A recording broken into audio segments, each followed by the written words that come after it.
Então, são 13h36, nós estamos com 60 pessoas na sala, não é? De pronto, eu já inicio agradecendo a disposição tanto da professora Ellen quanto do professor Fernando em ter atendido ao convite da diretoria de pesquisa da ProPG, para poder oferecer aí a vocês essa 1h30, né, de conversa sobre ética na pesquisa. Também agradecer à professora Luciane, que é membro do SIC, do nosso Comitê de Iniciação Científica, e que também aceitou, né, fazer essa mediação e acompanhar os dois palestrantes nesse momento, né. Eu quero dizer que a professora Ellen e o professor Fernando são docentes da UEMP, e também compõem o Comitê de Ética em Pesquisa com Seres Humanos da nossa universidade, né. Temos aqui presente também, né, prestigiando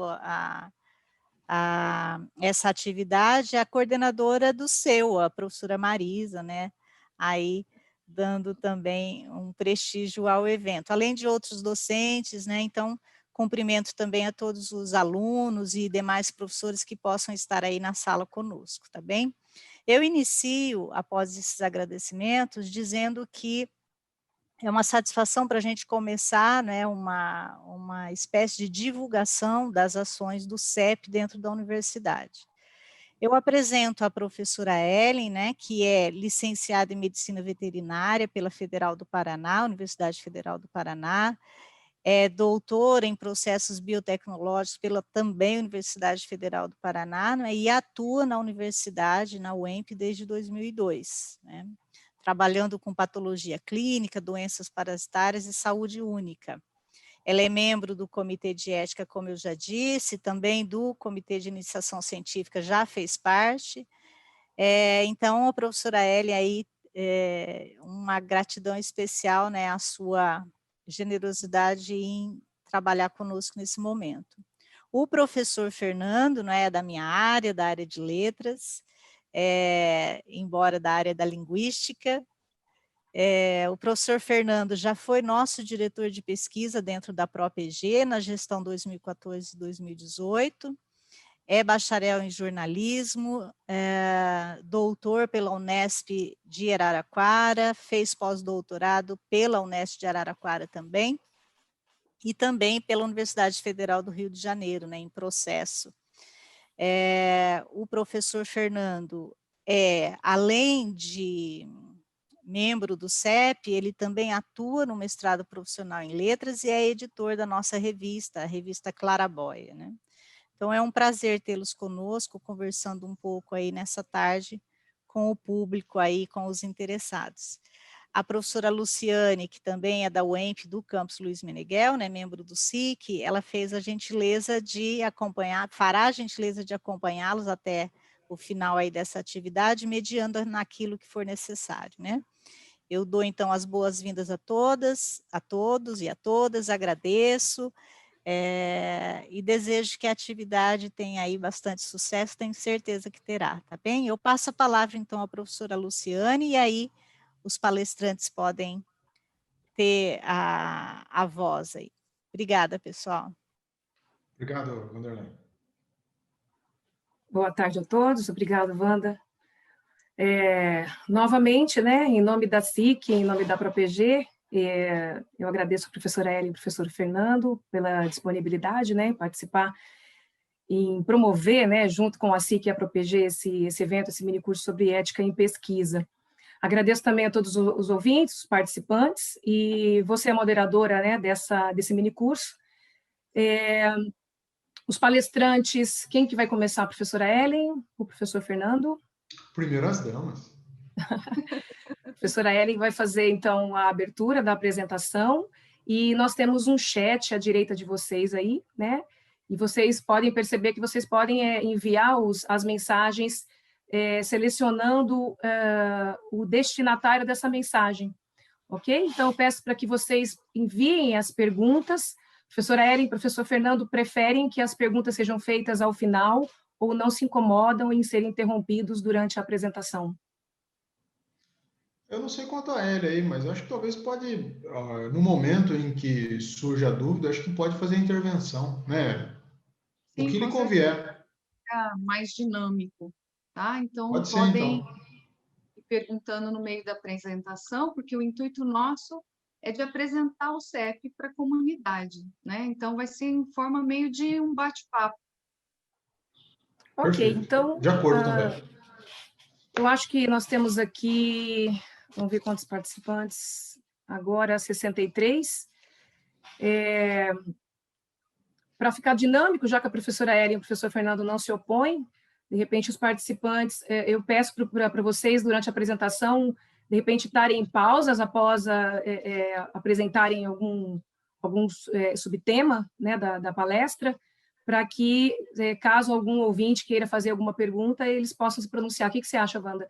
Ou você acha melhor eles enviarem as perguntas para mim, já que os dois não se opõem? Eu acho que poderíamos fazer assim, né? Acho que fica bem, fica dinâmico, né? Às vezes até colabora na explicação de alguma dúvida, né? Algum ponto. Acho que sim.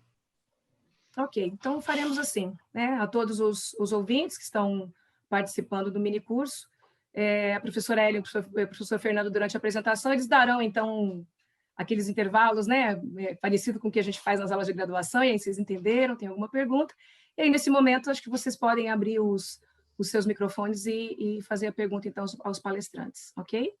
Muito obrigado, e eu desejo já a todos uma boa palestra. Obrigado. Rosbach. Então, pessoal, em primeiro lugar, eu gostaria de agradecer, em nome do CEP, pelo convite, a professora Vanderleia. É um prazer para nós poder explanar um pouquinho a respeito do trabalho do CEP.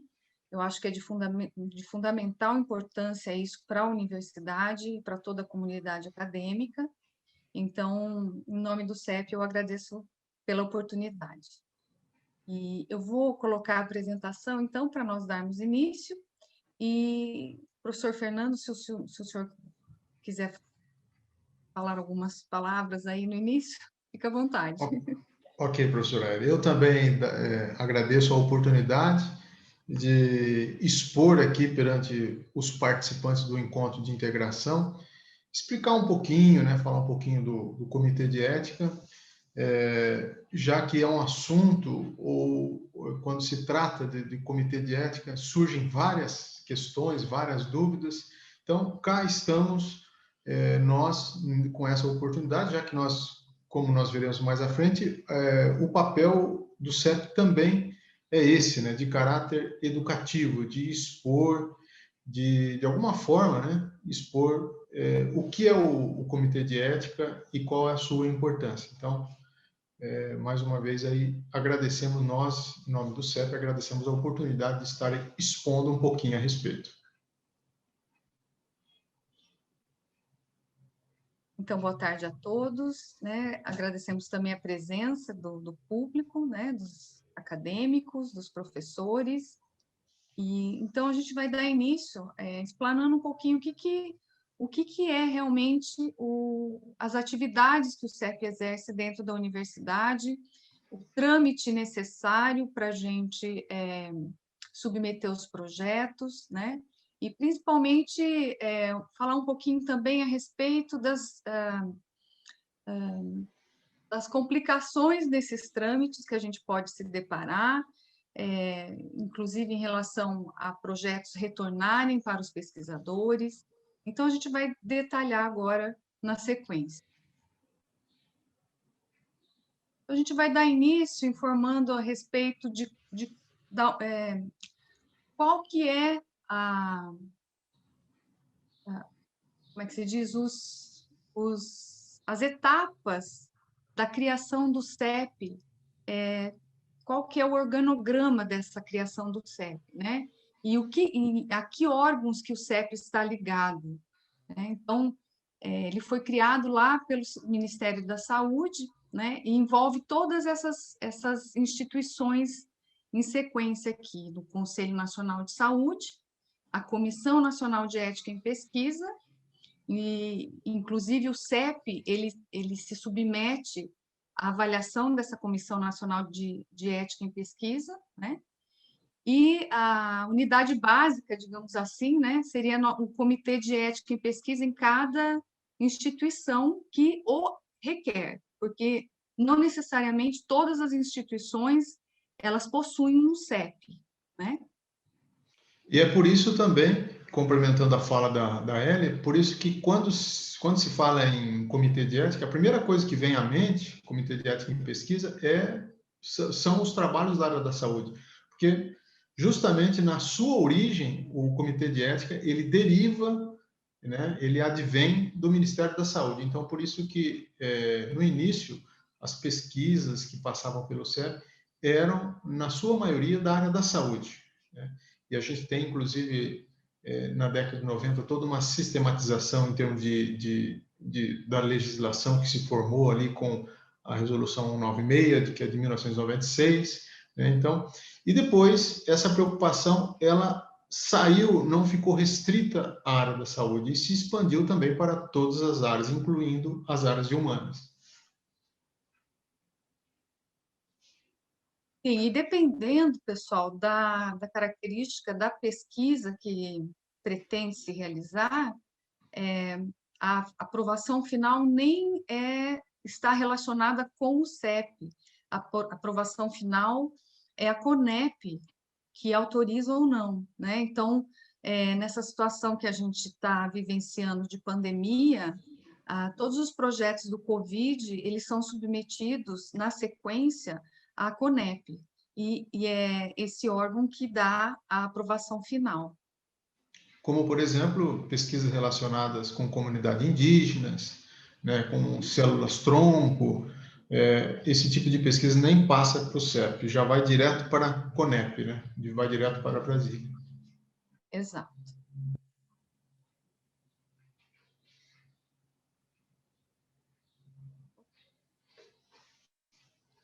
Então, assim, qual que é o intuito principal do CEP? É proteger o participante de pesquisa em relação a danos e direitos, né? Então, tudo que envolve os seres humanos e todos os danos que podem ser causados a esses indivíduos, mediante a prática da pesquisa, né? A gente pode citar, por exemplo, o desenvolvimento de um medicamento, usando-se na etapa final de uma pesquisa, né?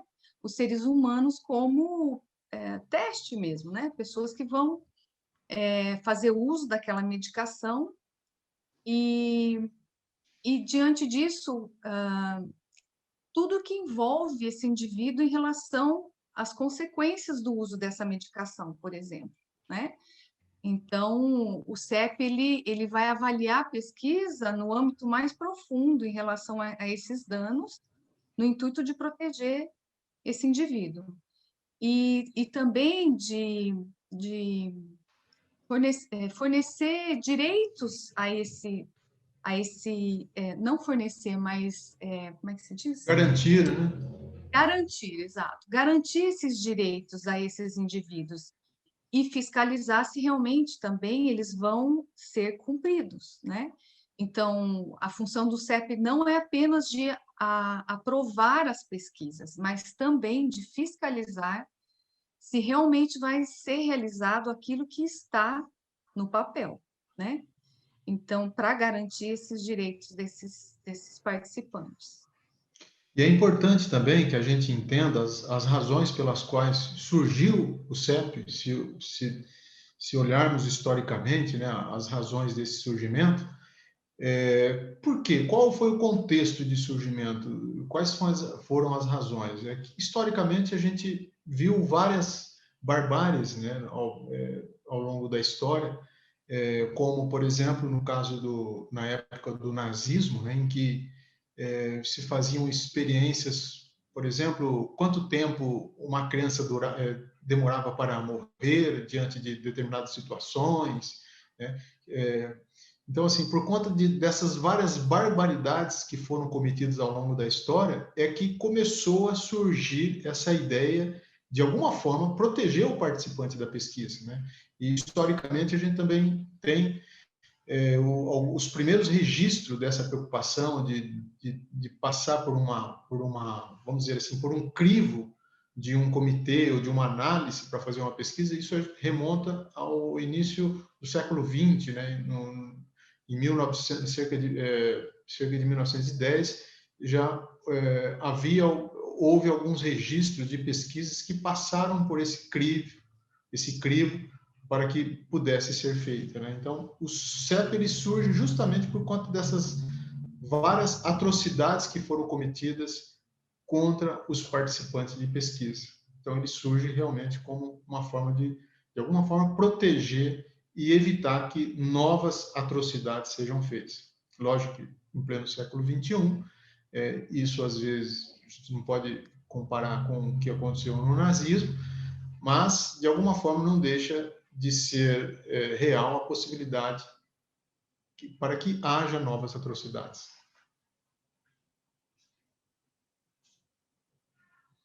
Então, outro objetivo do CEP é procurar também resguardar o pesquisador em relação às atividades que ele vai exercer, né?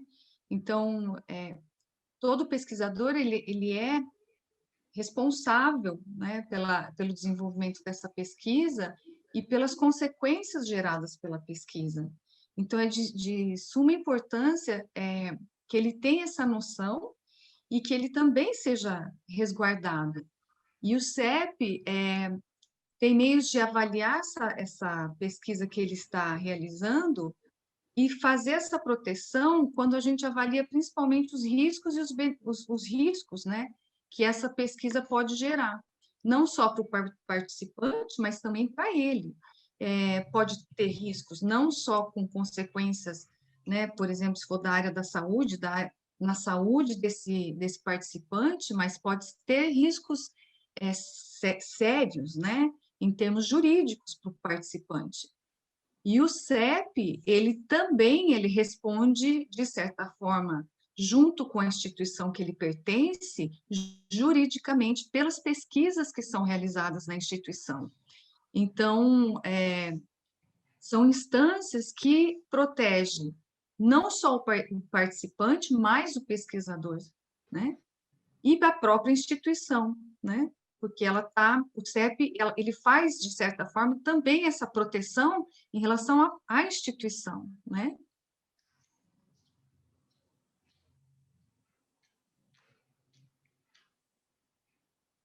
Então, qual que é a composição, basicamente, do CEP? Ele é composto por 2 pesquisadores de cada departamento ou centro, né? Que nem toda universidade ela é dividida em departamentos, no nosso caso, a gente é dividido por centros, né? 2 representantes do Conselho Estadual de Saúde, e não é obrigatoriamente em todos que existe essa configuração, mas deveria, né? Na medida do possível das instituições terem ou não pós-graduação, mas na maioria elas também têm representantes de alunos de pós-graduação, principalmente pelo foco principal, que seria a realização de pesquisas. E isso demonstra também a importância da multidisciplinaridade.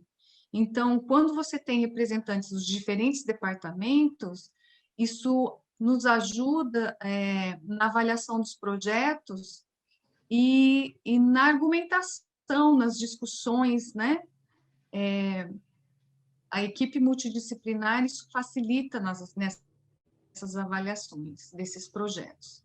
Então, eu digo que, assim, é uma experiência muito enriquecedora para quem é membro desses órgãos, porque além da gente participar como avaliadora, a gente aprende muito com relação aos diferentes tipos de pesquisa que nós temos que avaliar, né?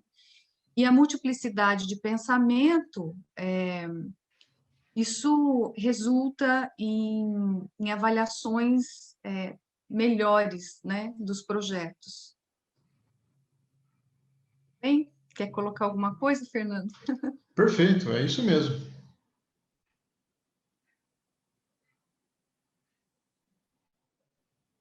Bom, aí é um quadro interessante, né? Porque vai demonstrar exatamente qual é a atuação do CEP, né? Quais são os papéis do CEP junto à comunidade acadêmica. O CEP, ele tem, portanto, esse caráter deliberativo de, ao receber os projetos, poder debater os projetos, poder aprovar os projetos, né? Então, sempre diante de uma decisão colegiada, como a professora Ellen colocou, né? Toda discussão é feita em assembleia, para que todos possam tomar conhecimento e decidir isso conjuntamente, né? Então, ela tem essa função deliberativa, que é decidir a respeito dos projetos e também de alguns procedimentos. Tem a função consultiva, que é estar sempre aberto à comunidade acadêmica, né, para receber, para acolher essas dúvidas e para, na medida do possível, tentar sempre estar ajudando o pesquisador ou aqueles que tenham eventuais dúvidas. E, por fim, dentro desse tripé aí, está também o caráter educativo, que é exatamente esse que nós estamos fazendo nesse momento, né? Que é estar levando de diversas maneiras, mas principalmente, por exemplo, como nós estamos aqui em uma fala, né, em uma audiência aí com os participantes, estar de alguma forma levando essas instruções do que é o CEP, como funciona o CEP, como usar o CEP e quando, que tipo de pesquisa passar pelo CEP, como nós veremos mais à frente. Então, basicamente, esses são os papéis do CEP. Dentro dessas três funções, o que a gente sente da comunidade é que tem uma certa dificuldade ou um certo abismo, praticamente, entre o CEP e a comunidade, porque a gente sente falta dessa comunicação entre a comunidade e o CEP em relação às dúvidas da comunidade. Então, assim, a gente está deliberando e avaliando projetos, tem projetos que retornam para o pesquisador, mas isso não impede que o pesquisador entre em contato com o CEP e tire suas dúvidas antes de reencaminhar projetos. Eu acho que se a comunidade exercesse mais essa função consultiva em relação ao CEP, menos projetos teriam retorno para os pesquisadores. E isso seria até de fundamental importância antes mesmo dele submeter um projeto na plataforma, né? Porque aí teria menos esses problemas de demora, de retorno, de aprovação. Então, assim, uma coisa que eu saliento no momento para vocês é que o CEP está à disposição da comunidade, né? E estreitar essa comunicação seria de grande benefício para os pesquisadores, né? Então, não precisa ter medo do pessoal do CEP, a gente sabe que tem uma certa burocracia, mas isso não é estabelecido basicamente pelo CEP, isso é em nível nacional, né? Já é uma plataforma instituída e a gente segue essa plataforma, mas se estivéssemos mais próximos em relação a essa comunicação, eu acho que traria muito benefício à própria comunidade. E aí, pessoal?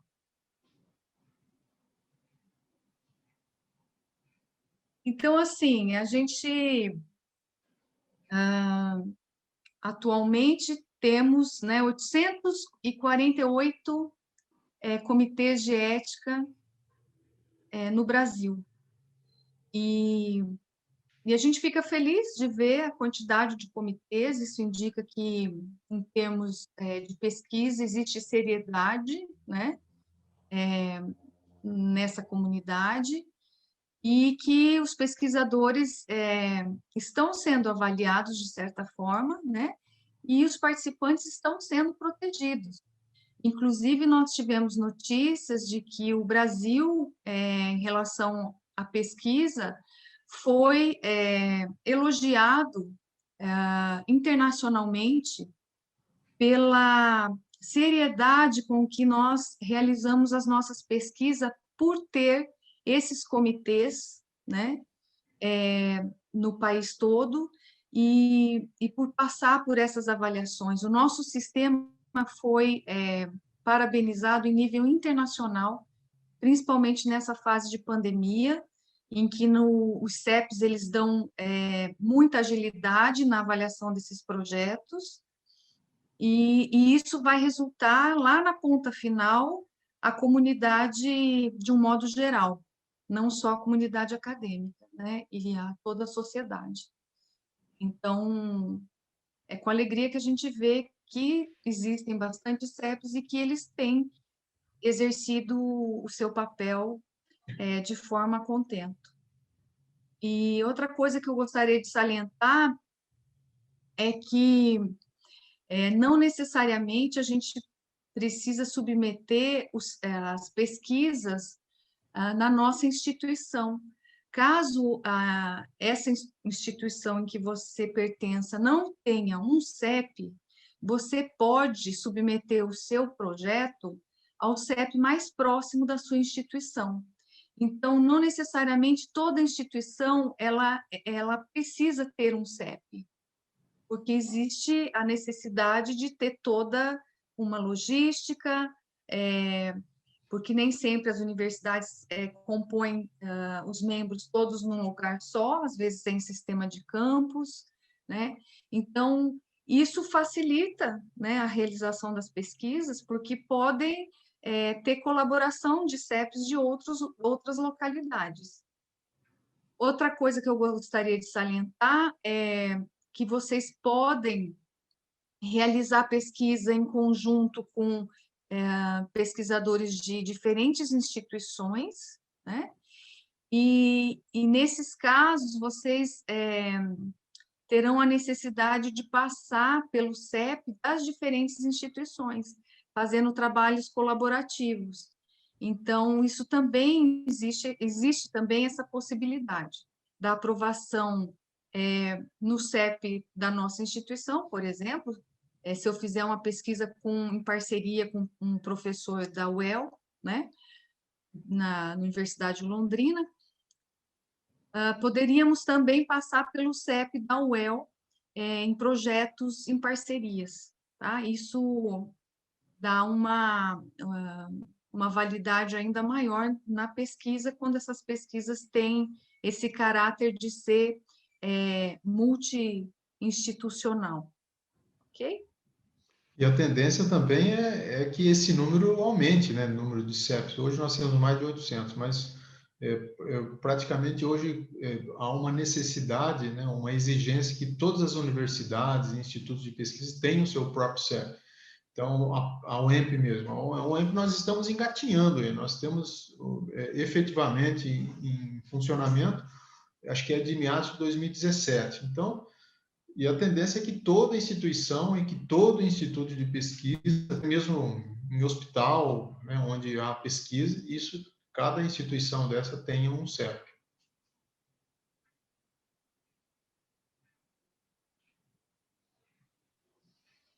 Então, pessoal, por que a gente deve passar o projeto, né, pelo CEP? Dois principais fatores que favorecem o pesquisador, além do que nós já falamos, né, a respeito da ética em relação ao participante, em relação ao pesquisador e da proteção, né? Passar essa pesquisa pelo CEP também vai legitimar a pesquisa. É como se você tivesse um selo, né? Um selo de qualidade e de ad hoc, digamos assim, que vocês foram avaliados e que a pesquisa está de acordo com os princípios éticos, né? E outro quesito é a parte da exigência dos periódicos. Então, hoje, praticamente a gente não consegue publicar o resultado das pesquisas que envolvam seres humanos sem passar pelo CEP, porque é uma exigência dos periódicos, né? Então, o pesquisador ele pode fazer a pesquisa sem passar pelo CEP? Ele pode, mas ele pode ter problemas jurídicos, dependendo de como foi realizado essa pesquisa, e pode resultar em algum dano para o participante. Ele pode ter problemas jurídicos que depois ele vai ter que responder. E outro dano, né, que ele poderia ter é não conseguir publicar essa pesquisa, tá? Então, é de suma importância que toda pesquisa que envolva, direta ou indiretamente, o ser humano, passe pelo Comitê de Ética. E até ilustrando essa sua fala, Ellen, de pesquisas que muitas vezes são desenvolvidas sem passar pelo comitê, é muito comum ouvirmos ou pesquisadores virem até nós e relatarem exatamente isso. Às vezes, muitas vezes vão fazer um mestrado, doutorado, não passam pelo comitê, aí lá na banca final, na hora de defesa do trabalho, eles são questionados, mas e aí, passaram pelo comitê? Ou, após terminar o trabalho, na hora de publicar, eles se deparam com essa exigência dos periódicos, né? Só publicamos pesquisas que envolvam seres humanos com pesquisas aprovadas pelo CEP. Então, isso, de fato, tem acontecido muito mesmo. Pessoas que se deparam com esse problema. Tá? Então, vocês vão necessitar da certificação do CEP para publicar, dependendo, né? E assim, hoje, praticamente todos os periódicos vão exigir essa certificação do CEP. Então, vocês podem ter, né, danos assim consideráveis, porque uma que hoje em dia também muitas pós-graduações atrelam o diploma à publicação. Então, se você não publica a sua pesquisa, você não recebe o seu diploma. Então, tem outro quesito, né, que pesa mais para o pesquisador. Às vezes, a gente, por desconhecimento, né, então, a importância da gente estar explanando, realizando esse mini curso a respeito do CEP, de divulgar a importância, né, a função do CEP dentro das instituições, e, enfim, tudo pode gerar esse dano caso a gente não consiga realizar esse procedimento, né? Ou por desconhecimento, ou durante aí o processo a gente acaba modificando às vezes o projeto, né? Então a gente precisa estar a par das consequências e da importância de passar esse projeto pelo CEP. Ok, pessoal?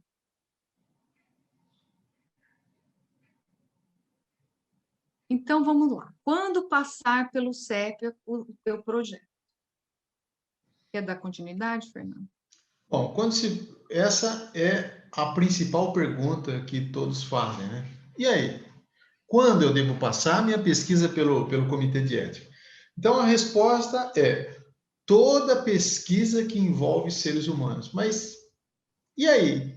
Como assim que envolve seres humanos? Então, aqui a gente tem um trecho da resolução, que é vamos dizer assim, a principal documento, né, que é a 466 de 2012, que tenta, de alguma forma, definir o que é uma pesquisa que envolve seres humanos. Então, está lá, no documento. O que é uma pesquisa que envolve seres humanos? Pesquisa individual ou coletivamente, tenha como participante o ser humano em sua totalidade ou partes dele, e o envolva de forma direta ou indireta, incluindo o manejo de seus dados, informações ou materiais biológicos. Então, a gente tem aqui várias possibilidades. Nós vamos depois até ilustrar com alguns exemplos de pesquisa que já passaram por nós. Mas, assim, para fazer um preâmbulo de algumas possibilidades. Você vai fazer uma entrevista com alguém, a aplicação de um questionário, né, uma entrevista, você precisa passar pelo comitê de ética. Isso envolve o ser humano. Você precisa colher sangue de alguém, envolve o ser humano. Você quer fazer um experimento na área da saúde, com algum tipo de exercício ou aplicação de algum método, com algum aparelho, envolve o ser humano. Você precisa, dentro da área da educação, por exemplo, você quer desenvolver ou propor um novo método de ensino. Então, você vai aplicar esse método com alguma turma, com os alunos. Veja, envolve seres humanos. Então, em linhas gerais, sempre quando houver esse envolvimento com os seres humanos, seja na forma de entrevistas, de questionários, por exemplo, coleta de sangue, aplicação de algum exercício, sempre quando envolve esse envolvimento, sempre quando há esse envolvimento, você precisa passar pelo comitê de ética. Mas o meu caso é muito específico, eu vou fazer isso. Caso tenha alguma dúvida se isso pode ser classificado como envolvimento ou não com seres humanos, submeta o projeto. Submeta o projeto e aí o comitê vai responder se há necessidade ou não dessa passagem pelo CEP. Mesmo essa é sempre a recomendação que nós fazemos.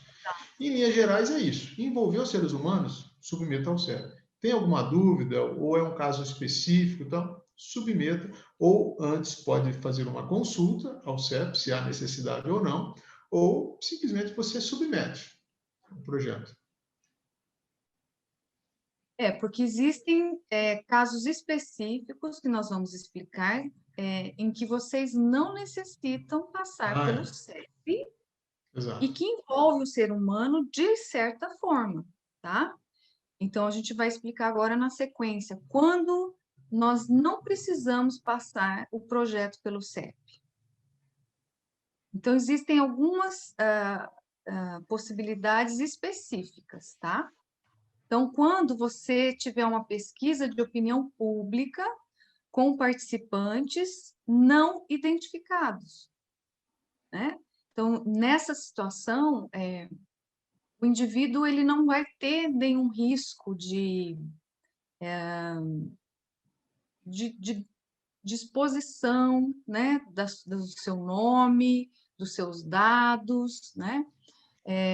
Não vai identificar ele especificamente, então não vai não vai gerar nenhum dano para esse indivíduo, né? Por exemplo, quando você vai fazer uma pesquisa de intenções de voto, né? Exato, numa campanha. É uma coisa bem genérica, né? Então, eleição, exato. Então, são questionamentos de modo geral, sem identificar a pessoa e nem seus dados, né? Pesquisa que utilize informações de acesso ou domínio público, por exemplo, aqui como DataSUS, né? Não tem identificação da pessoa em si, né? Recentemente, nós avaliamos um projeto em que o pesquisador, ele iria coletar dados do DataSUS, mas ele submeteu o projeto, né, no CEP.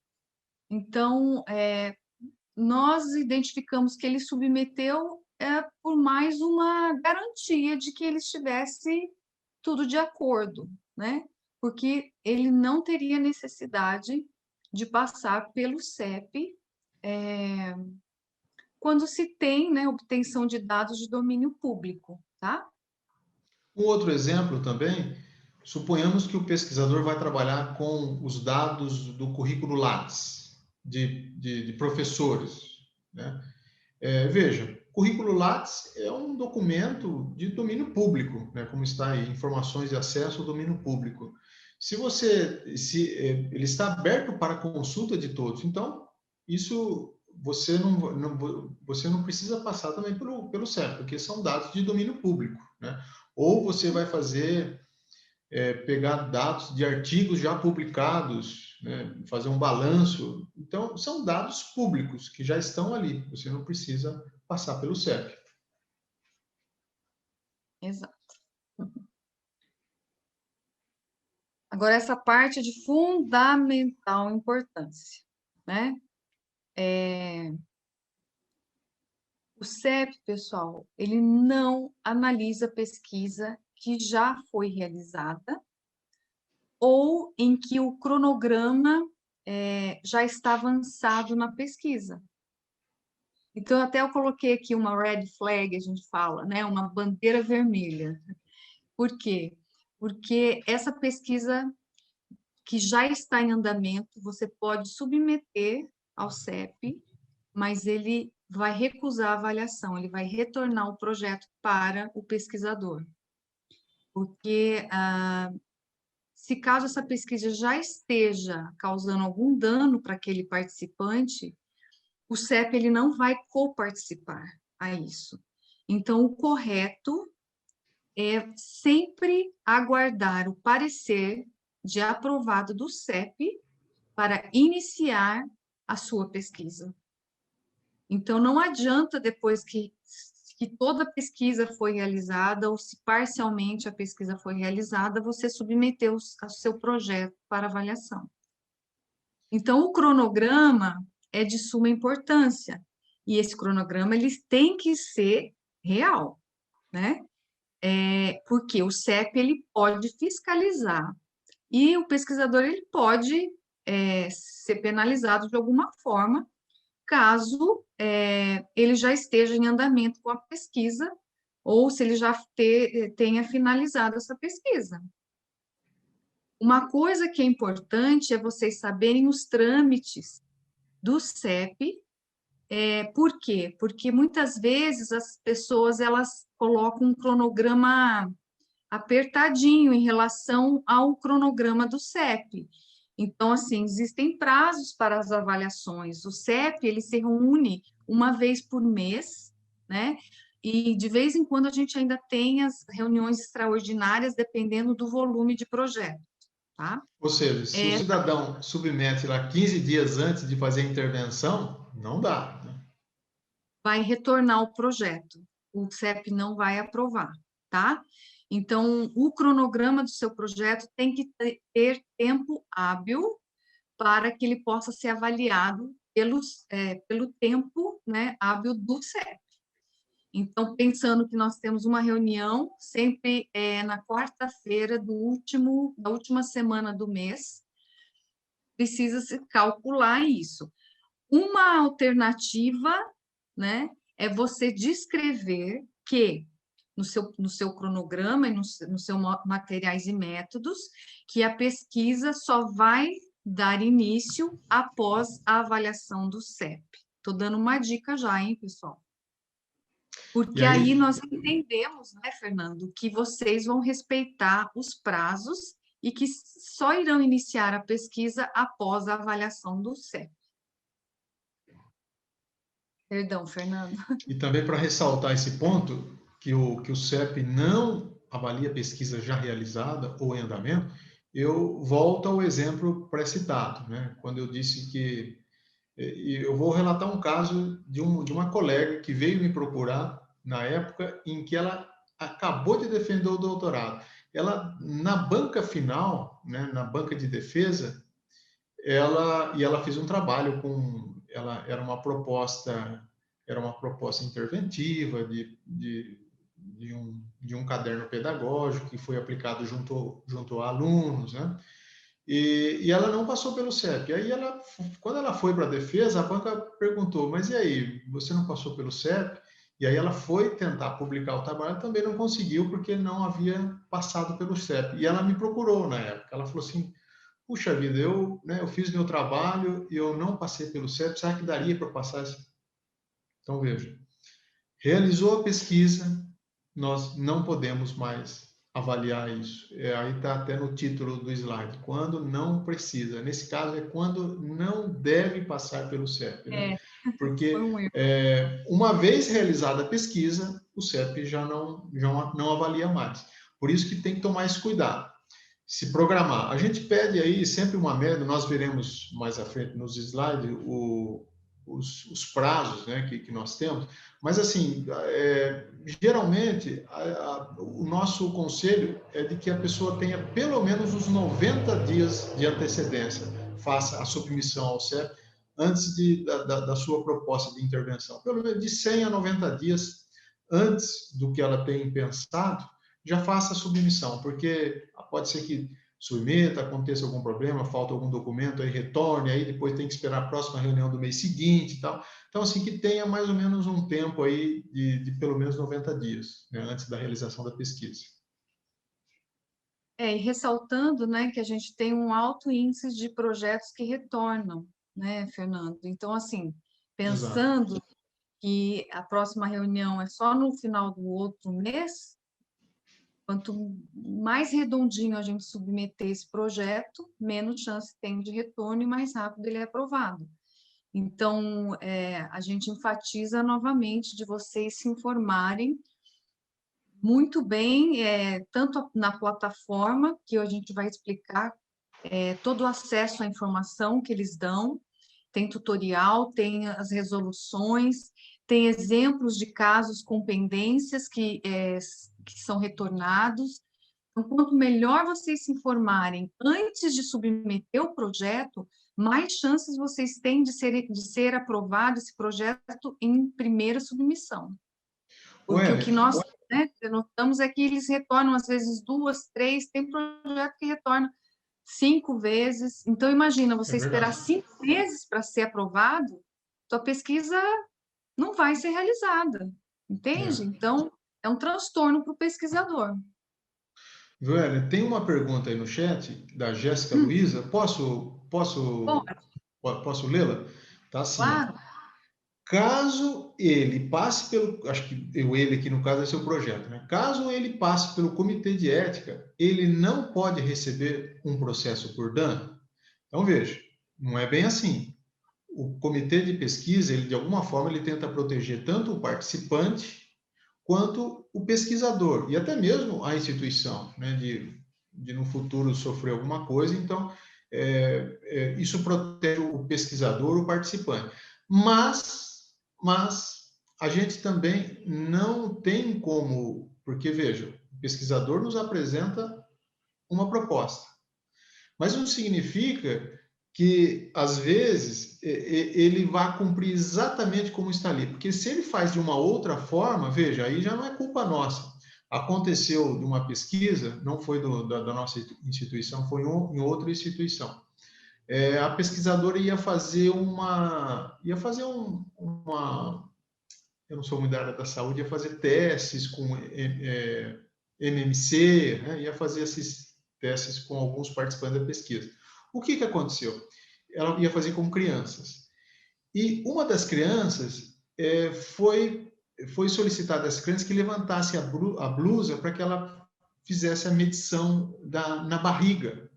Aí a criança chegou em casa e comentou com os pais: eu participei de uma pesquisa, até eles pediram para eu tirar a blusa para fazer a medição na barriga. Nossa, o pai falou: mas peraí, tirar a blusa? Então, assim, aí o pai voltou lá babando na instituição, querendo saber o que aconteceu, o que minha filha tirando a blusa.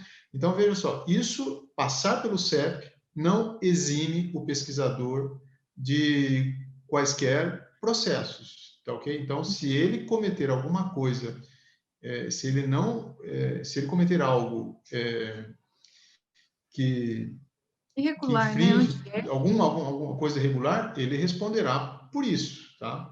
Então, apenas passar pelo CEP não exime o pesquisador de processo, tá ok?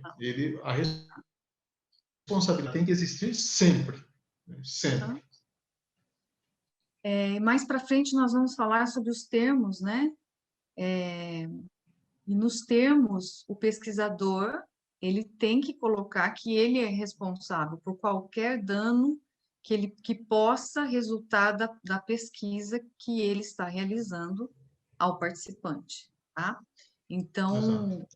isso é obrigatório, pessoal. É meio complicado, mas é a realidade, né? Então, se o pesquisador gerar algum tipo de dano ao participante, ele é responsável, tá bem?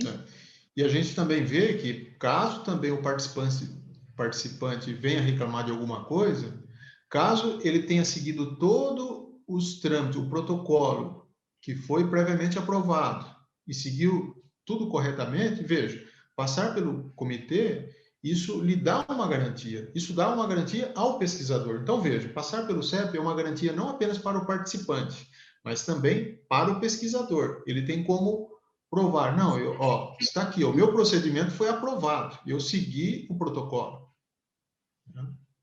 Exato.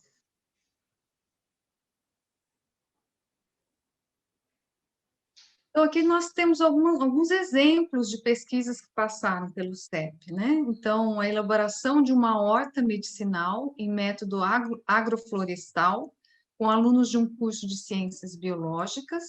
Aqui é mais para a gente enfatizar as diferentes áreas, né, que envolvem, de certa forma, os seres humanos e que passaram pelo nosso CEP aí. E aí não são resumos de pesquisa, são exatamente títulos, né, de pesquisas que passaram por nós. Os então, gêneros... Eu leio ou você lê? Lê para mim, Fernando, que está cortando uma parte. Então, vamos lá. Então, o primeiro, veja, é um projeto do curso de Ciências Biológicas. Elaboração de uma horta medicinal em método agroflorestal com alunos de Ciências Biológicas. O segundo aí é eu acho que está relacionado ao curso de letras, né? Os gêneros discursivos textuais como eixo organizador de projetos de intervenção pedagógica para o ensino e aprendizagem da língua portuguesa. Então, veja, é um projeto de intervenção pedagógica, mesmo, que vai fazer intervenção com alunos, né? Outro exemplo também deva ser do curso de letras, gênero Fábula Afro-Brasileira em Sala de Aula do Ensino Fundamental 1, uma proposta pedagógica de leitura a partir da obra do Júlio Emílio Brás.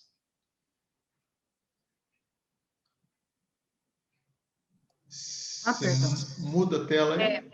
Você que está com o comando aí, né? Uma coisa Professores, que também... Oi. Sim. Tem uma pergunta da Daniela, pediu para fazer agora para vocês. Pois não. Daniela pergunta o seguinte: eu submeti meu projeto de pesquisa ao Comitê de Ética e ele está no seguinte, acho que status, né? Confirmação de indicação de relatório. Aí ela pergunta, qual seria o próximo passo? Então, confirmação de indicação de relatório. De relatoria, desculpa. Relatoria. Confirmação de indicação de relatoria. Então, aí é o seguinte, quando submete o projeto, aí nós veremos nos prazos, o secretário tem até 10 dias para fazer a verificação dos documentos. Caso tenha alguma coisa faltando, ele responde. Então, ele tem 10 dias para fazer a recepção dos documentos. Depois, o CEP tem, acho que mais 30 dias para dar um primeiro parecer. Então, a partir do momento que ele faz a recepção, o comitê indica um relator para fazer análise desse projeto. Aí esse relator fará uma análise prévia desse projeto e levará ao comitê, à assembleia, para discussão, né? Para apontamentos, para ver se falta alguma coisa, se houve alguma dúvida, e aí a gente retorna ao pesquisador para sanar alguma dúvida, né? Ou para pedir algum esclarecimento, né? Ou um documento suplementar. Então, nesse status aí significa que o projeto ele foi indicado para algum pesquisador fazer a relatoria, está aguardando essa relatoria. Basicamente, vai demorar 40 dias para ter a primeira resposta, a partir da submissão, certo? Porque aí o secretário tem 10 dias para fazer a recepção, depois mais 30 dias para fazer o primeiro parecer. Tudo bem, Rosbach? Apesar de pela pronúncia inglesa ser Rosbach, né? Mas você nos disse que é Rosbach. É Rosbach porque é alemão, né? Tá certo. Mas então, tá tudo ótimo, Fernando. Muito obrigado. Isso mesmo. Então, seguindo aí com os títulos, Educação Ambiental Crítica, Concepções e Práticas nos anos iniciais do ensino fundamental. Utilização do gênero literário, conto, como instrumento motivador da disciplina de ensino religioso.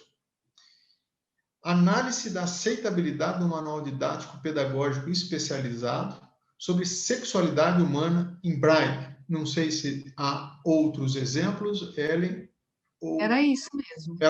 Eram apenas esses. Enfim, são alguns títulos que já passaram por nós, como vocês perceberam aí, são pesquisas, embora aqui não tenha um resumo, não tenha um detalhamento melhor, mas, a priori, o que a gente percebe são pesquisas que, de alguma forma, vai ter esse envolvimento com os seres humanos, seja na forma de entrevistas, seja na forma de intervenção mesmo em sala de aula, propondo atividades, né? Ou aplicação de algum exercício, ou como aquela primeira pesquisa citada, que é o fazimento de uma horta mesmo. Então, assim, é pôr a mão na massa, fazer esse teste, né, com alguns alunos. Então, essa como uma atividade prática mesmo ali de horta. Então, assim, são os vários exemplos de pesquisas que passaram por nós. Isso também vai estar diretamente relacionado com os cursos que nós temos dentro da instituição, né?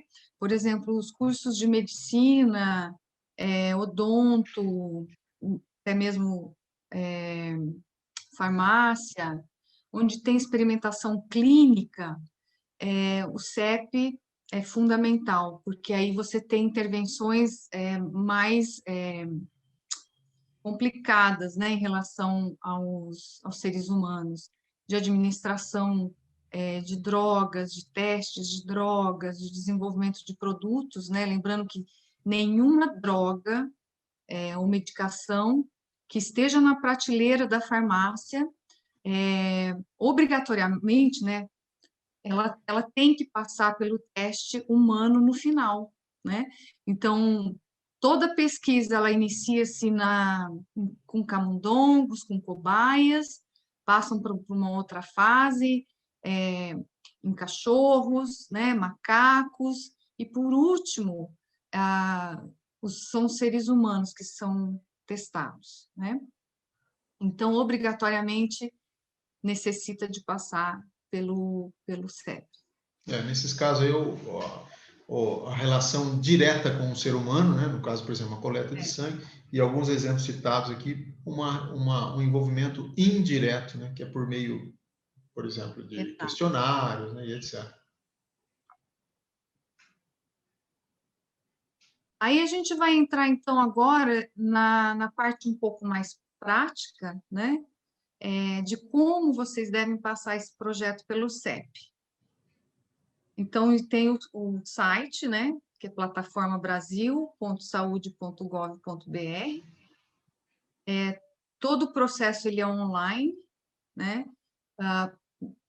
Mediante o preenchimento das etapas, vocês vão ter que imprimir os documentos e submeter ao CEP, né? Alguns documentos vocês vão ter que imprimir porque vocês vão precisar de assinaturas de responsáveis, né, pela instituição. Então, nós vamos falar na sequência a etapa certinha de como vocês devem proceder, tá? Até pouco tempo atrás, o processo era tudo impresso mesmo. Havia lá o balcão de pesquisa, tinha que levar toda a documentação impressa e tal. Nós não pegamos esse processo, né? Acho que isso ocorreu, eu não sei se até 2005, uma coisa assim. Agora, hoje, de um tempo para cá, o processo é online. Tudo essa que é uma plataforma do governo federal, lá do Ministério da Saúde, Plataforma Brasil. Então, a gente trabalha com sustentabilidade, né, Fernando?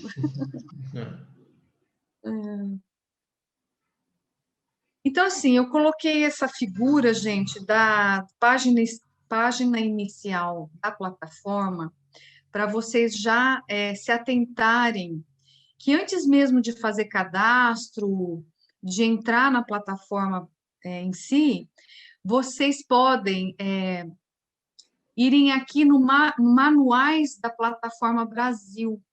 Aqui vocês vão ter o Manual do Pesquisador, tá? Tem um tutorial da versão 3.0 da Plataforma Brasil, onde você, clicando aqui, você também vai ter o passo a passo, de uma maneira em vídeo, tá? explicando as etapas, e também, né, além desse tutorial, tem esse manual do pesquisador, tá? E eu aconselho vocês, antes de fazer qualquer coisa, até do cadastro, porque dentro desse manual te dá o passo a passo certinho de como você se cadastrar, qual que é passo a passo que você tem que realizar até a submissão do seu projeto, tá? Outro item aqui importante é essa parte das resoluções e normativas. Então, a gente vai falar sobre as principais que vocês têm que ter conhecimento, tá? Mas seriam essas questões que eu gostaria de ressaltar para vocês, antes mesmo de vocês fazerem qualquer coisa. Porque lendo esse manual, eu sei que brasileiro não gosta muito de ler manual, mas eu vou dizer que faz toda a diferença em reduzir retorno de projeto quando a gente lê esse manual do pesquisador, tá? Verdade. E aí também tem a possibilidade até mesmo de fazermos uma pesquisa também do que já foi aprovado, quais foram as pesquisas já submetidas no CEP, inclusive até como na hora de você pensar numa pesquisa, né? E aí, o que já tem, o que já existe? Então, você tem essa possibilidade também. Exato. Então, tem muita informação disponível, pessoal, tá? É questão da gente procurar mesmo e se informar. Então, aqui nessa página, ó, eu abri aquela página dos manuais só para vocês terem ideia, né?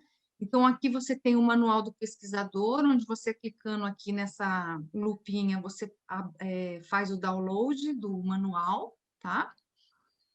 Mais para baixo aqui, outra questão bastante importante são as pendências frequentes em protocolos de pesquisa clínica.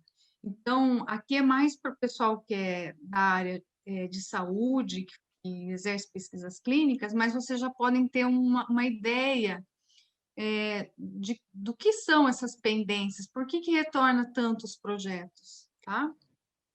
E dentro também tem aqui download de pareceres, né? Por que retorna esses projetos? Aqui vocês vão ter acesso aos pareceres do Comitê de Ética, tá? Quer colocar mais alguma coisa, Fernando? Não, acho que é isso mesmo, né? Porque ali tem, e outra, a plataforma ela é bem explicativa, né? Você vai Autoexplicativo, né? entrando ali, eu acho que são documentos importantes para fazer uma prévia aí, né? Tá. Então, aqui eu coloquei a parte das resoluções, eu abri ali onde a gente, que clica ali nas resoluções e normas, para vocês terem ideias, existem várias, não são poucas, mas a gente vai colocar mais para frente quais são as principais que vocês não podem deixar de ler, tá? Uhum.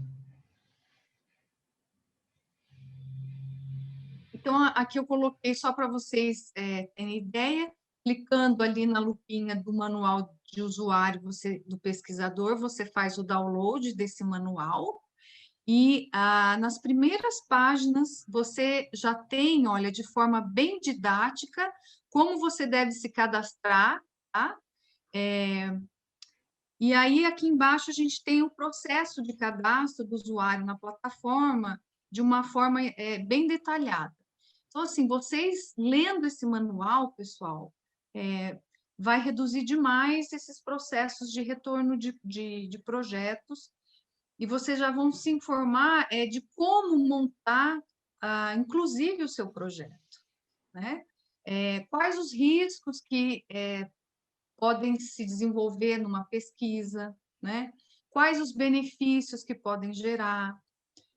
Tem tudo descrito assim detalhadamente nesse manual, tá? Então, realmente nós recomendamos que vocês leiam previamente até montar o projeto, porque aí você já vai tendo ideia de como você vai montar esse projeto. E também das possibilidades, porque todo risco que gera uma pesquisa, você tem que automaticamente descrever como você vai reduzir esse risco, como você vai mitigar estes riscos, ok? E também, eu acho que nós veremos mais à frente aí, o que você precisa para para alimentar o sistema, para você submeter o seu projeto, são aqueles dados básicos mesmo de projeto, que é título, introdução, metodologia, objetivos, né? Tem algumas coisinhas a mais que nós veremos, mas basicamente é aquela ideia, aquela estrutura que a gente já conhece de projeto, são aqueles dados. Então é praticamente um copia e cola que você terá de fazer ao preencher o seu projeto na plataforma. Então, aqui você tem, né, o ícone cadastre-se, que daí, depois de ler esse manual, você entra aqui no cadastre-se, faça o seu cadastro, né? Vai aparecer essa página, cadastro na plataforma Brasil. Então, você inicia lendo aqui as informações e os passo a passo que você vai ter que realizar. Na sequência, você pode, né? Então, após fazer o login, você tem essa página onde tem o público, o pesquisador, o CEP e alterar meus dados. Então, você, como pesquisador, vai entrar na página do pesquisador e vai dar início a uma nova submissão, e aqui você inicia o cadastro do seu projeto, certo? E quando você faz a inicialização, você segue para uma outra página, onde você vai inserir daí todas as informações do seu projeto. Na sequência, a gente fala, né, resumidamente, quais os itens do projeto Isso. que eles requerem. Então, assim, a submissão ela é toda online. A única coisa é que depois ele vai ter que imprimir a folha de autorização do diretor da instituição, né? É um documento só, chamado folha de rosto. Só um documento. Né, que a gente vai demonstrar para vocês mais para frente, um exemplo, tá? O único detalhe, pessoal, que para submissão de projetos é preciso ser graduado, tá bom? Então, normalmente, é o orientador que insere esse projeto na plataforma. No caso de graduandos, né, quando se trata de TCC ou de iniciação científica, aí é o orientador que tem que submeter. Se for mestrado ou doutorado, aí o próprio estudante faz, né, o próprio aluno, pesquisador.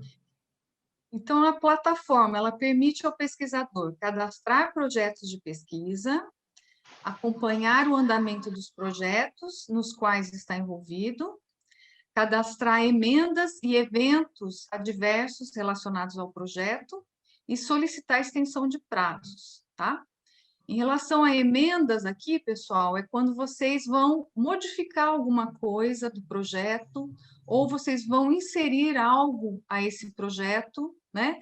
No decorrer da pesquisa, às vezes a gente vai observando um caminhar que às vezes a gente não espera, né? Com resultados que podem ser necessário vocês adicionar algo mais naquele projeto, né? Por Mudar exemplo, a equipe do projeto, né? Também. Agora, nessa situação de pandemia, então, muitos projetos, eles tiveram que fazer uma emenda para mudar o sistema presencial para ser um sistema online. Então, quando os projetos tinham que fazer, por exemplo, uma coleta de sangue, não tem como ser online, é somente presencial, pessoal. Então, o pesquisador teve que fazer uma adaptação do projeto dele, e aí ele teve que submeter uma emenda, dizendo que a parte de entrevista, que seria, em vez de ser presencial, que teria que ser online, né? Fazer essa adaptação por causa dessa situação de pandemia, tá? E, de repente, né, também, se esse pesquisador perceber que os dados seriam mais interessante realizar essa pesquisa por um prazo mais prolongado, então tudo isso tem que ser submetido novamente ao CEP por meio de emendas.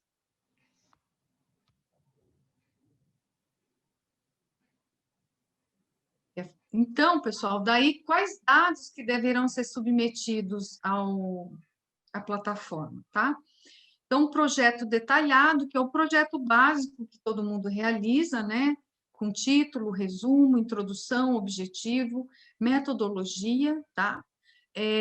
O que a gente nota é que, às vezes, a metodologia ela não é clara, então, necessita retornar ao projeto por causa de metodologias não bem descritas, tá? Riscos são de fundamental importância e, mediante a descrição, identificação, né? Descrição desse risco ou dos riscos, vocês obrigatoriamente devem descrever quais as ações que vocês irão mitigar estes riscos. Se você não descreve o que vocês vão fazer para mitigar os riscos, esse projeto retorna. Então, essa parte de riscos, ela é fundamental para a avaliação do CEP, principalmente a metodologia, tá? E esses riscos. E para a gente poder avaliar os benefícios do projeto, a gente precisa saber detalhadamente quais os riscos que aquele participante vai se submeter naquela pesquisa. E o que vocês vão fazer para mitigar, porque, mediante essa análise, nós podemos avaliar se esse projeto vai realmente gerar benefícios para o participante e se esses benefícios superam os riscos que ele vai ser submetido. Se os benefícios não superarem os riscos, o projeto não vai ser aprovado. Então, tem que estar muito bem descrito e claro, né? Os riscos e a metodologia. A gente percebe aí que o que tem um pouco de diferente do que tradicionalmente conhecemos dos itens dos projetos são esses dois aí, né? Riscos e benefícios. O restante é aquilo que a gente já usualmente já conhecemos nos projetos. E também, só algo a detalhar aqui, o Comitê de Ética sempre parte do pressuposto de que em toda pesquisa há riscos e benefícios. Mesmo em uma pesquisa, por exemplo, de uma aplicação de um questionário. Mas alguém poderia perguntar, mas como assim? A ver, quais são os riscos da aplicação de um questionário? Você tem, por exemplo, como risco, a pessoa ter os dados, porque toda pesquisa é uma pesquisa sigilosa, os dados não são revelados, dos participantes, os nomes, né? Então, por exemplo, isso poderia ser um risco.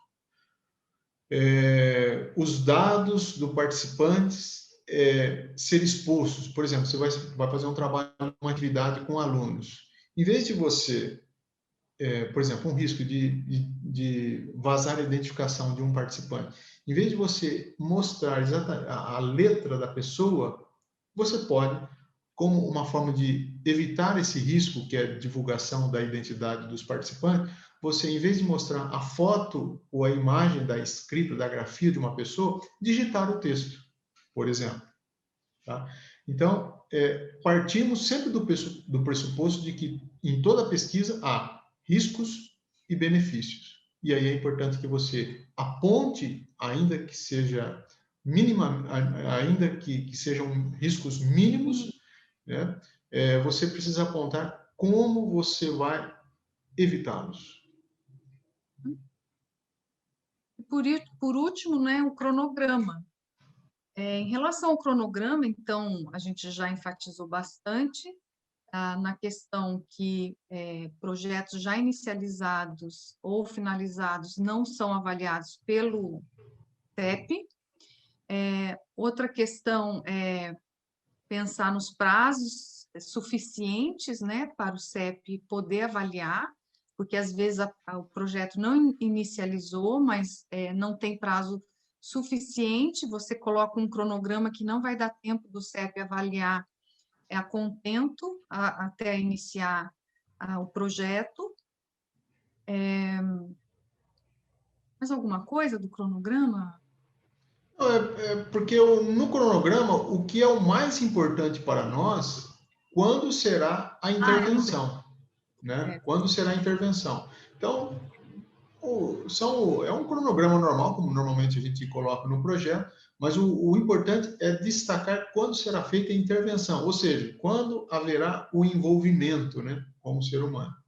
Porque, Lembrei o como que a eu ia Ellen falar. falou, se a intervenção já ocorreu, né, então não pode passar. Um detalhe importante também, pessoal, é que às vezes é modificado o cronograma num documento e nos outros não. Então, o cronograma ele tem que ser modificado no projeto integral, na plataforma, na folha de rosto, tá? Em todos os documentos tem que constar a mesma informação. Então, tem que bater. Se não bate as informações, o projeto retorna. Então, são detalhes, né, que a gente tem que se ater para que esse Exato. projeto vá para frente. Porque, às vezes, o pessoal fala, né, que o CEP é muito burocrático, retorna muitos projetos, mas são detalhes que está tudo lá no manual. Se tiver dúvida, pergunta para o CEP, para a gente evitar esse prolongamento de prazo e poder aprovar o máximo de projeto o mais rápido possível, tá, pessoal?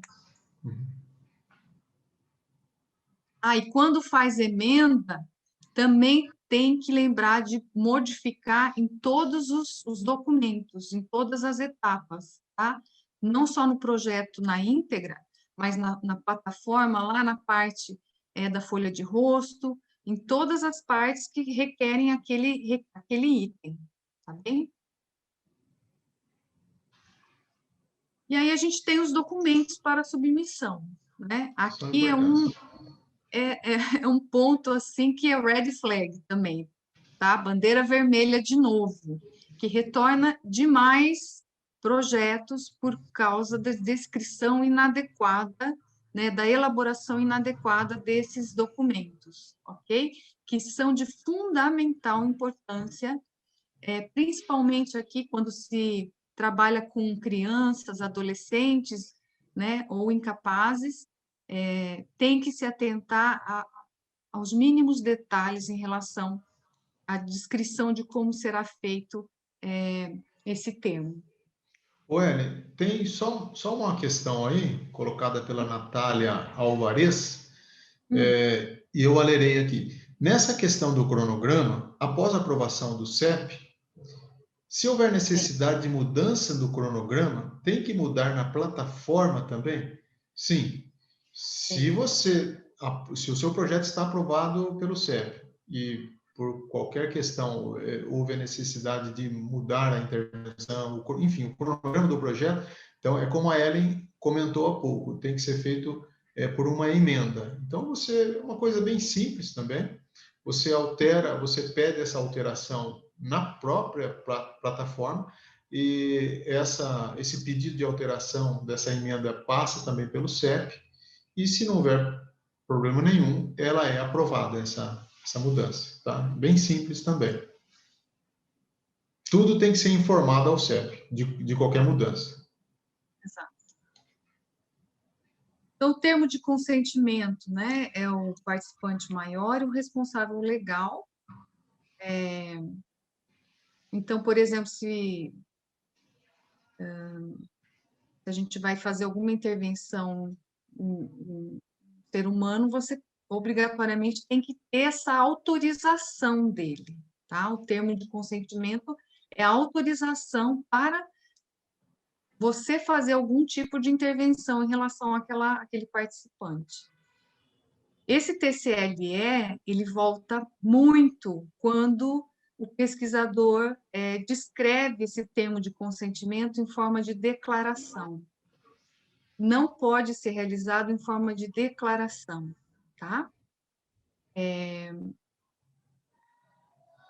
O termo de assentimento, que envolve humanos em diferentes idades, né, e aí com crianças, adolescentes, incapazes, também é outra situação que a gente tem bastante problema.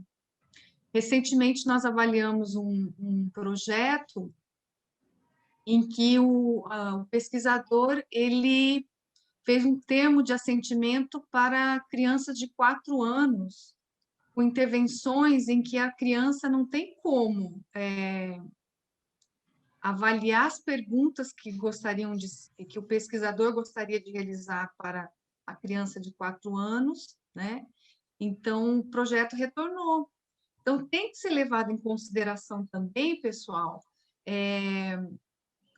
a capacidade de intelectual e de resposta cognitiva da idade do indivíduo, certo? Então, eu quero fazer uma intervenção com criança, tem perguntas que uma criança de 4 anos ela não tem capacidade de responder. Então, tem que usar um pouco do bom senso, certo? Se eu não sei exatamente avaliar isso, então eu preciso perguntar para pessoas da área que possam te auxiliar. Outra situação que a gente vivencia muito no CEP é pesquisadores que intentam realizar pesquisas que envolvam a parte psicológica, com a ausência de um psicólogo, com a ausência de um... Então, por exemplo, questionários, aplicação de questionários, que inclusive alguns questionários são apenas autorizados à utilização por psicólogos, né? Tem que se atentar a essas questões, porque vai retornar o projeto, certo? Por exemplo, se for fazer uma pesquisa com crianças com Down, né, com síndrome de Down. Então, veja, você precisa ter o consentimento dos pais ou responsável, e, além disso, ainda que a criança seja legalmente incapaz, vamos dizer assim, né, ela também precisa aprovar essa participação, ela precisa também aceitar participar disso. Ainda que ela não seja legal, não tenha, vamos dizer assim, capacidade cognitiva para... Mas ela também precisa permitir participar disso.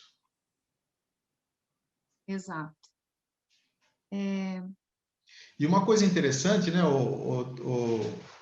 Ellen, você colocou aí, né, vamos dizer assim, os 3 documentos principais, que são o termo de consentimento, assentimento e autorização da instituição.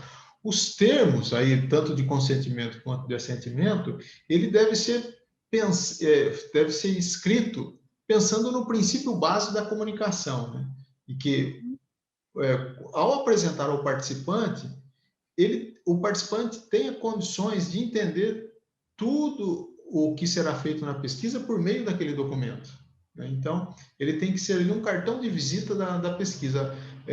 Tem que ser um termo escrito numa linguagem acessível a todos. É lógico que também isso pode ser adaptado conforme o público com o qual você trabalhará. Mas, enfim, tem que ser documentos que sejam assim, de fácil entendimento, para que a pessoa leia ali e entenda como será feita a pesquisa, quais são os riscos,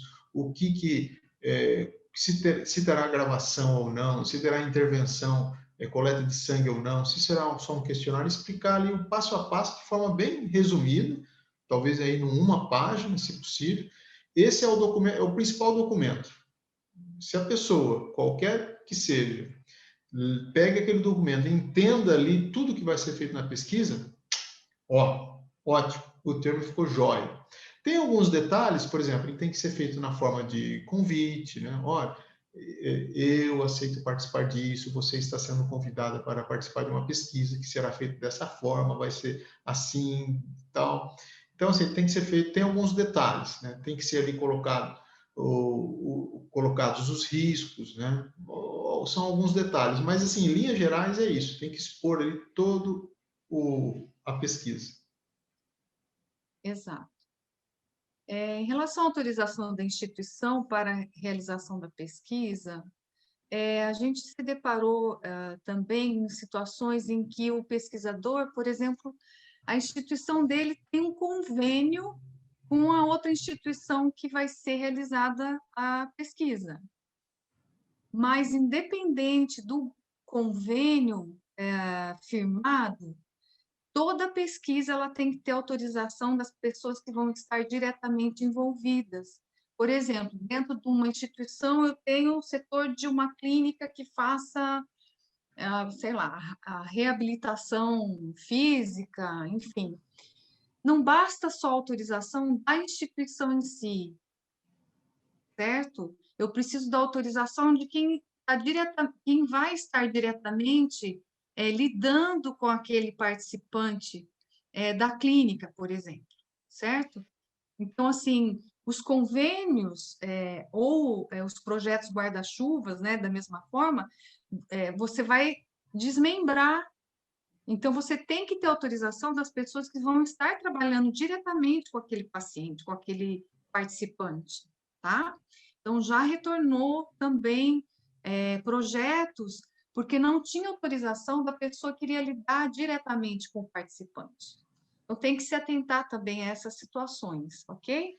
E um outro detalhe importante, que é uma dúvida que às vezes aparece, esse termo aí, que é um modelo de documento, o termo de consentimento ou assentimento, quando você submete o projeto, você vai submeter apenas o modelo de que você valerá na sua pesquisa, com o qual você trabalhará. Então, ou seja, você vai mandar o documento apenas o modelo. Você não precisa colher a assinatura de todos os participantes da sua pesquisa e submeter todos os termos para o comitê, para a plataforma. Não, você só vai submeter o modelo. Olha, eu vou trabalhar com esse modelo. Aí você manda o modelo. Tá? Agora, a autorização da instituição, suponhamos, você vai trabalhar numa escola, aí você tem que ter ali uma autorização do diretor da escola. Esse sim tem que estar assinado já.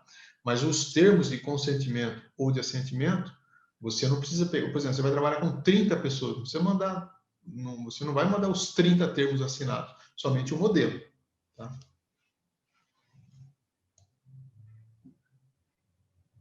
Mais alguma coisa em relação a essa parte, Fernando? O Hélio, a Rosbach só está nos avisando aqui que o Horário, tempo, né? o nosso Então, já tempo... estamos acabando. Está quase acabando. Então, aqui só para demonstrar a folha de rosto, que nós acabamos de comentar. Então, Esse é um documento gerado depois ao final do preenchimento, quando vocês vão preenchendo, ao final a própria plataforma gera esse documento aí, que depois você tem que imprimir, o pesquisador, ele próprio tem que assinar e também pegar a assinatura do responsável da sua instituição. Vamos supor, você é da UEMP, então você tem que pegar a assinatura do seu diretor, do seu curso. Seu centro. Do seu centro. Esse aqui é o modelo do termo de consentimento livre e esclarecido, sempre ressaltando que é em forma de aceite, né, a participação da pesquisa e não de declaração, né? Convite. Então, o título da pesquisa, detalhes da pesquisa, garantia aqui de sigilo e privacidade, dependendo dos riscos, né, dessa pesquisa, informar riscos e benefícios, certo? E no final, a assinatura dele, né, consentindo a autorização à participação da pesquisa. Importante também colocar nos termos todos os contatos disponíveis do pesquisador, da instituição, do comitê. Né? Tem que descrever aqui os dados do CEP, que o participante pode entrar em contato com o CEP. Esse é um direito do participante. Caso ele tenha alguma dúvida, ele tem esse direito, né, de entrar em contato diretamente. Até denúncia, viu, pessoal? Sim, e aí o CEP vai checar se o pesquisador está realizando a pesquisa da maneira como foi descrito no projeto. Professores, peço desculpas, mas tem sessão de comunicado e não temos como passar desse horário agora. Perfeito. Infelizmente, vocês me desculpem. Três slides. Aí eu peço para... Não, mas tranquilo, realmente então. Foi pedido... Não, mas eu acho, viu, eu acho, Eric, que a essência ela foi passada. Eu acho que... Né, foi. Aqui é só a parte dos prazos, tá? Uhum. Né, que a gente já comentou com vocês, que no mínimo 40 dias. Isso. E as duas principais resoluções que vocês têm que estar a par, que é a 466 e a 510. uma voltada para as normas dos seres humanos em geral e a outra mais específica para ciências humanas e sociais. E, por último, o nosso e-mail, se alguém tiver alguma dúvida. Desculpa, já estamos saindo. Que isso, Se prolongamos nos exemplos, Fernando, perdão. Muito obrigada pela palestra. Vou passar até a palavra para a Vanderleia por causa do nosso tempo, né? Que está muito adiantado aí, mas novamente eu agradeço. Nós que agradecemos. E também foi um prazer trabalhar com a Ellen. Obrigado, Ellen. Prazer, Fernando, é meu. Agradeço, Luciane, pela mediação, Fernando e Ellen. Eu acho que essa divulgação do CEP, com a sua normatização, a importância do comitê, né, é extremamente relevante, né? Acredito que mais ações formativas como essa possam ser, né, oferecidas à nossa comunidade interna e externa também, né? O CEP ele tem um papel que é burocrático, a gente sabe disso, né? Como toda pesquisa envolve, né? As questões de pesquisa envolvem, mas, sobretudo, formativo, né, divulgando a importância para os nossos pesquisadores, alunos, professores, em relação a essa metodologia. Eu vi ali que há no chat uma pergunta interessante, né, Luciane, sobre a questão do cronograma, né, talvez depois o professor Fernando e a Ellie possam responder, né, a essa pergunta, é uma pergunta da Natália, né, mas, de fato, agora a gente tem um breve... Essa já foi respondida, viu, Vanderlei? Já foi respondida. Naquela hora que você estava falando das Isso. alterações, está ótimo. Foi respondido. Então, ótimo, ótimo. Eu não me atentei a isso. Aí não me enviaram mais nenhuma mesmo. Isso mesmo. E eu abri o e-mail para as perguntas, né? E a Daniela foi a única que enviou pergunta por e-mail. Ok? Então, assim, eu agradeço a esse momento, peço desculpas pela correria, eu estava dizendo, a gente tem agora um breve intervalo e já começa as outras sessões, né? Mas eu tenho que dizer, Fernandelli, que foi muito bom ter vocês conosco, tá bem? Eu agradeço imenso, né, e a todos os participantes que ficaram aí conosco, né, mantendo essa média de mais de 60 pessoas na sala, tá bem? Muito obrigada a todos, né, e sigamos aí na programação. Obrigada. Obrigado, e foi um prazer também rever os colegas aí. Muito obrigada, pessoal. Precisando, nós estamos à disposição. Tá bem. Obrigada, Luciane. Tchau, tchau. Obrigada.